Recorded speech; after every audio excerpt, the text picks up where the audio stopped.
नमस्कार दोस्तों, प्रमोद प्रेमी ने लाइव आकर चिराग पासवान से मांगी माफी। क्या है खबर की जानकारी आप लोग के इस वीडियो में, उस वीडियो को दिखाएंगे। उससे पहले अगर आप लोग मेरे चैनल पर नए हैं और चिराग पासवान जी को चाहते हैं तो इस वीडियो को दिल से लाइक करके चैनल को सब्सक्राइब जरूर करें।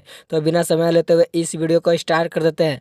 और आप लोग को बता दो कि प्रमोद प्रेमी ने लाइव आकर चिराग पासवान से माफी मांगा है। मैं आप लोग को पहले उस वीडियो को दिखा देता हूँ। बदौलत बानी और जतियाता ना सब कोई हमरा खातिर प्रेम बा, सबसे हमरा प्यार रहेला।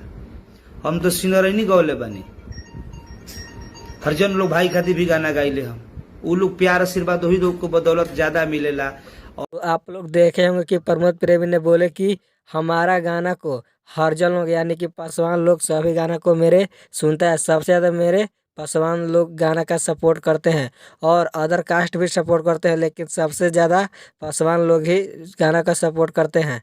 और बोले कि कलाकार का कोई जात पात नहीं होता है, सब लोग एक भाई है, सब लोग मिलकर रहें और कोई भी जातियाता ना फैलाएं। तो यही थी खबर। अगर वीडियो अच्छी लगी है तो इस वीडियो को ज़्यादा से ज़्यादा शेयर करें और मेरे चैनल पर नए हैं तो मेरे चैनल को भी सब्सक्राइब जरूर करें। तो मिलते हैं नेक्स्ट वीडियो में, तब तक के लिए जय भोजपुरी समाज।